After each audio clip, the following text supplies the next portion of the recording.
Hello everyone and welcome to episode 124 of the History Hotline. My name is Deanna Lynn Cook and as always I'll be your host today.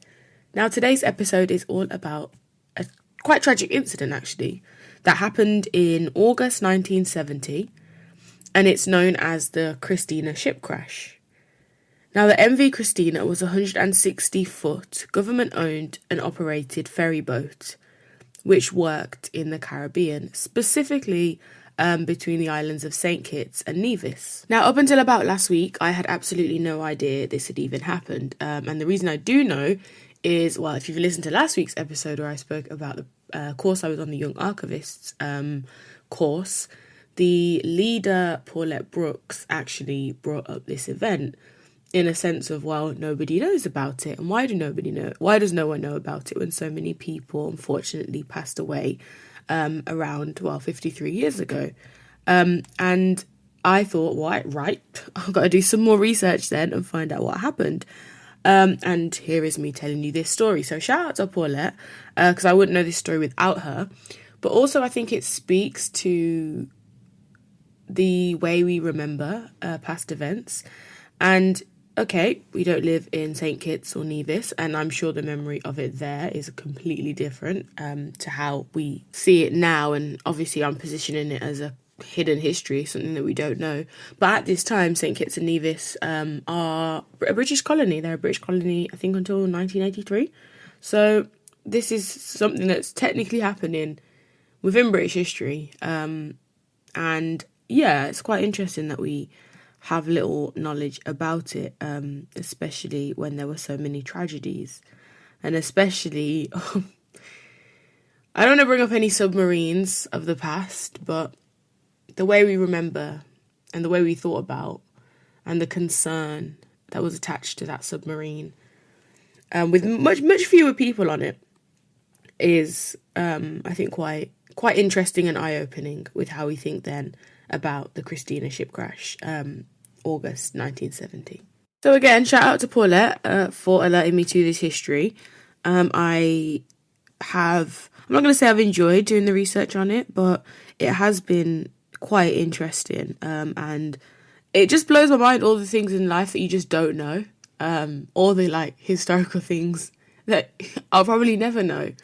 All the books in life that I'll never finish reading or never get to read. There's just so much, you know.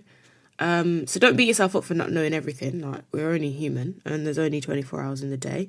But I guess that's what this podcast is for, to tell you the things that you don't necessarily have the time to research yourself. Anyway, the Christena. The MV Christena, as I said, was a government-owned, and who owns St. Kitts and Nevis at this time? The British. So it's technically British-owned, this ferry boat. It was built in the late 1950s in British Guyana, which was then British Guyana, which is now present-day Guyana.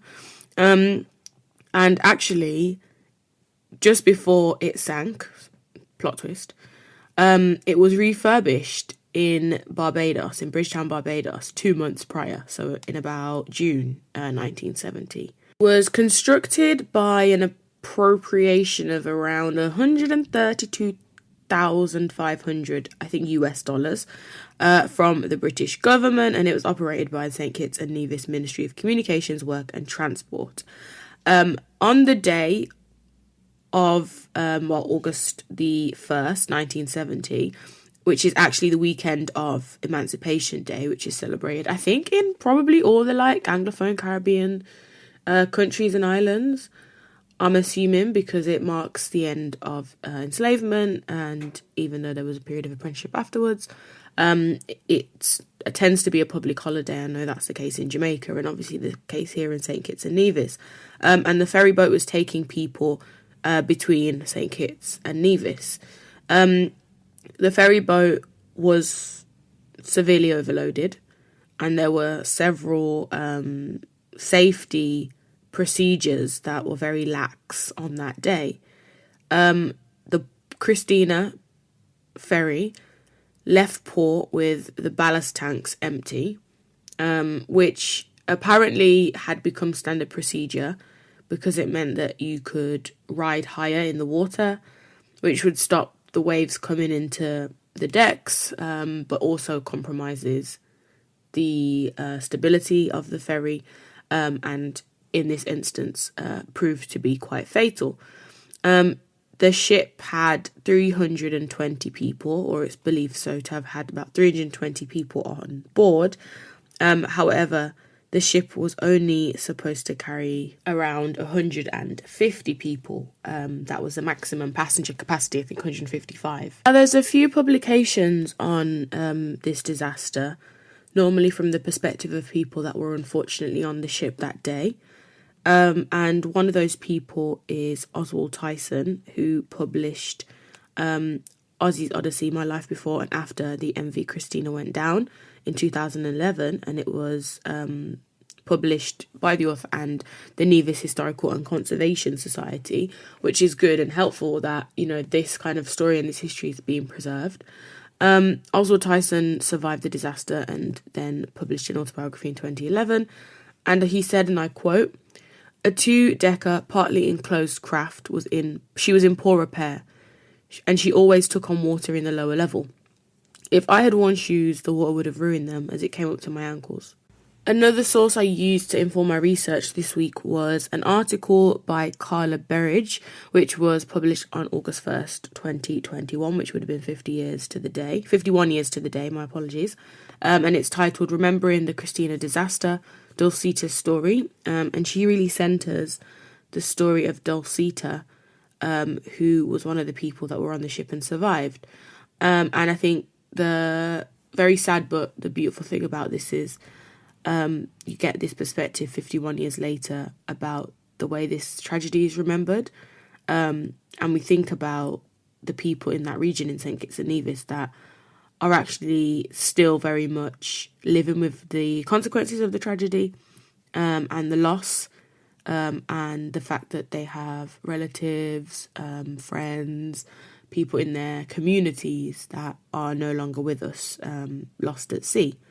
And we'll get into the crash and what happened with that shortly. So the ship, the ferry boat, set sail that day, carrying, or should have been, around 150 passengers, although some sources have said up to 180 could have been carried on there. Either way, not 300. There were over 300 people on it, and they were being taken to a festival, like a emancipation holiday celebration in Nevis from St. Kitts.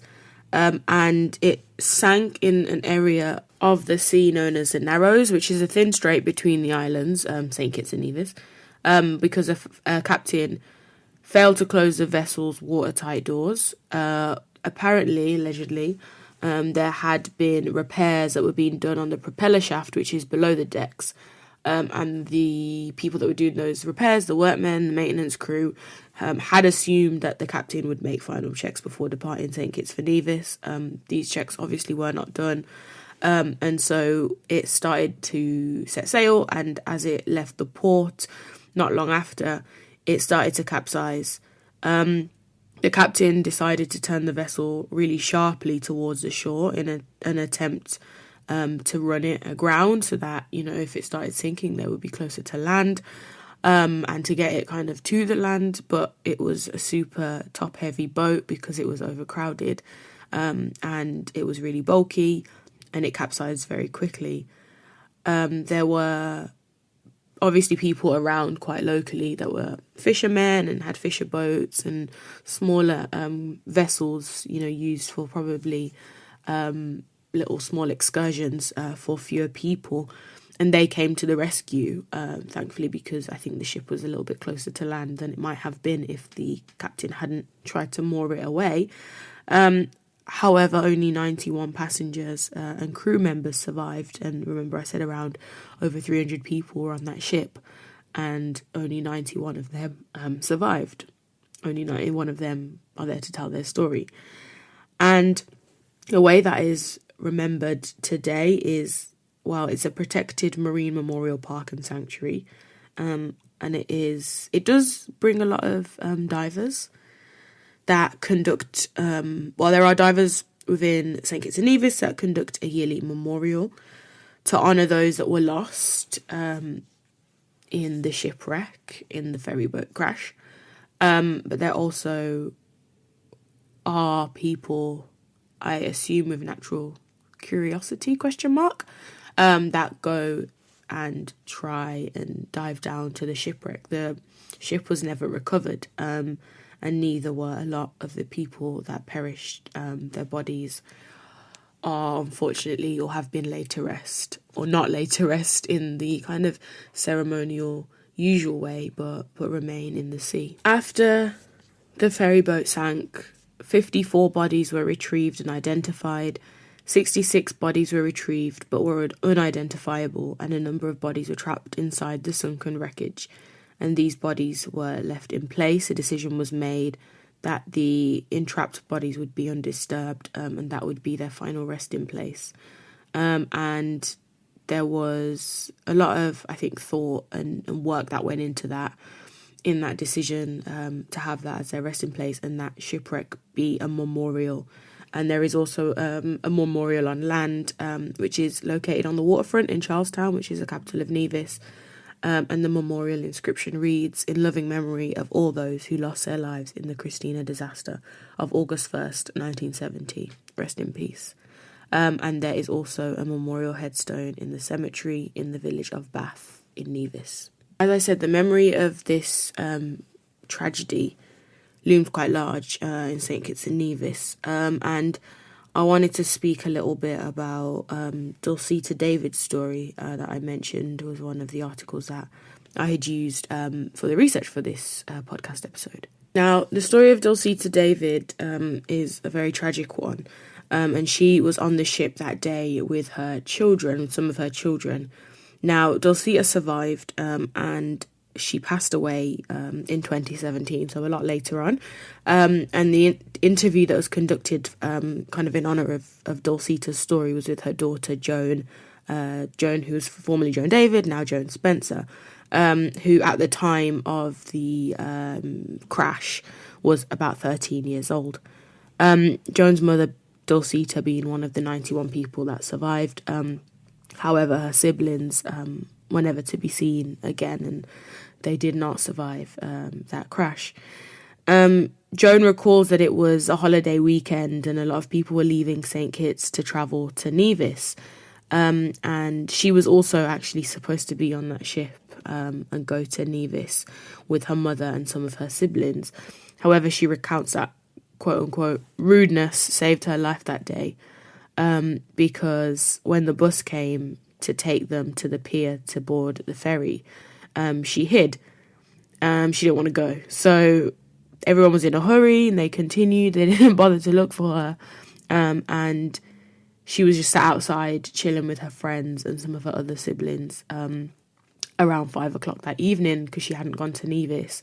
And her aunt, Cynthia, came and told her that the ship had sunk and her mother, brothers and sisters had all drowned. That was the way the news was relayed to Joan. Her aunt had said, you know, we've heard it over the radio, the Christena sank and everybody's drowned. And, you know, that was the news. That was the way it was reported. And I quote this from the article of the kind of aftermath. She said, "There was a lot of crying and people from all over the place started to come by us.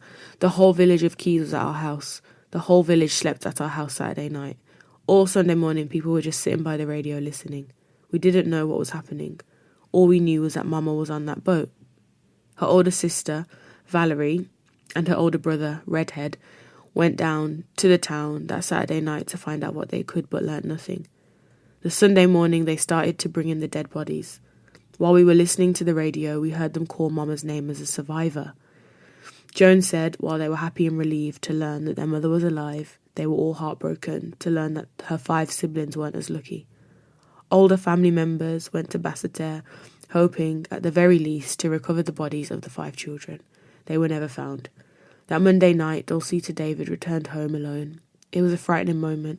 We kept wondering if anyone had found one of the children." Joan recalls that she, would never forget that day. She would never forget that moment.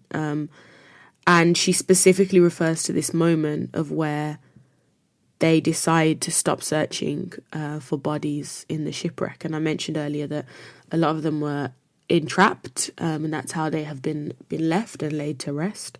However, there was obviously issues with that, like these people's bodies could have been recovered in the earliest instances. And Joan, in this article, says that she goes to Basseterre the Tuesday morning, so a few days after, still hoping to find a sibling, even if it was just her body. And she said, and I quote, "I was walking over dead bodies to see if I could find my little brothers and sisters, and I never saw not one of them."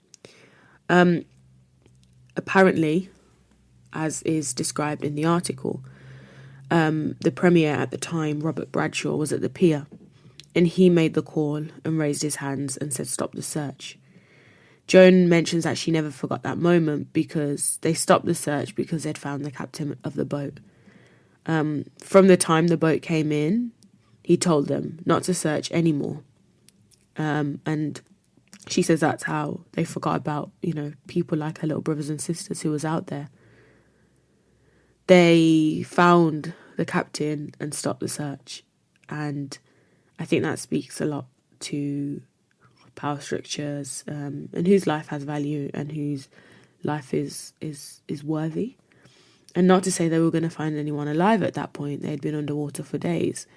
But just to recover those bodies so those grieving families could have had that moment to actually lay their loved ones to rest and to kind of honour their memory in other ways, and just to have that kind of closure in finding a body and seeing that. The saddest thing I think I read about the story came from Oswald Tyson's story, where he talks about the fact that there were numerous people injured in the water when the ferry boat sank. And he says, and I quote, "The blood attracted the sharks. They had never bothered anyone before that I had heard of, but on this day the sharks came like monkeys to a mango tree." And I just can't imagine what that would have been like for people to have to bear witness to, and to see that. And, I mentioned that a lot of the bodies were unidentifiable, and that would have been why, because of, the strength of the water, the sharks, and things of that nature. I wanted to read a little bit more of Dulcita's story and just tell you kind of from her accounts, which were recorded. She really did, I think, an important job of speaking about the tragedy that took the lives of her 5 children in the years that followed the tragedy.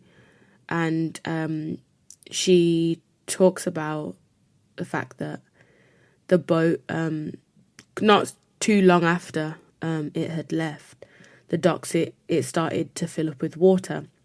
And the captain ran downstairs and said, "Send to the boat, send to the boat." And I'm not sure what "send to the boat" means, but I think maybe kind of stay balanced or stay in the middle to keep it balanced. But the water kept coming in and the captain was shouting, "Don't move, stay where you are, send to the boat." And as he left to go back downstairs to the engine room, water rushed in and started to cause it to capsize. Dulcita found herself unable to kind of balance and was struggling. And she climbed back up on the Christena. But while she was climbing up, she said a man was on top of her, pulling her. So she used her foot to push him off her.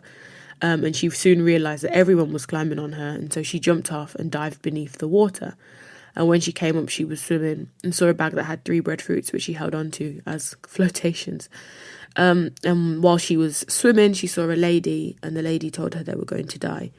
And I'm quoting this from the article, which has obviously been kind of a paraphrasing of Dulcita's words.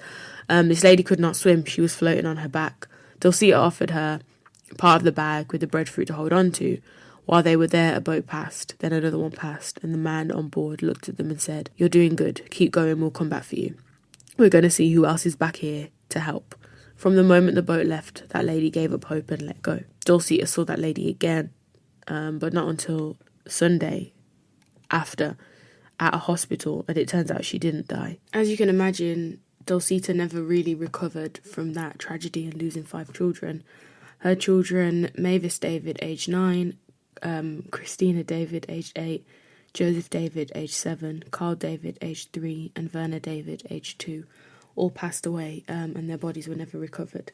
Dulcita gave testimony actually in court as part of the kind of investigation into what had happened. And the story really gets to me at this point, because she was kind of hounded in the courtroom, suggesting that she killed her children, not in the sense of them actually accusing her, but the way that she was questioned, the way that she was spoken to, as if she was supposed to feel responsibility for what had happened, even though it was the negligence of the company and the captain for the ship breaking down and capsizing.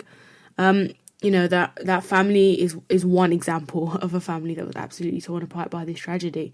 And as I said, they weren't the only family. There would have been some people that would have been able to bury loved ones.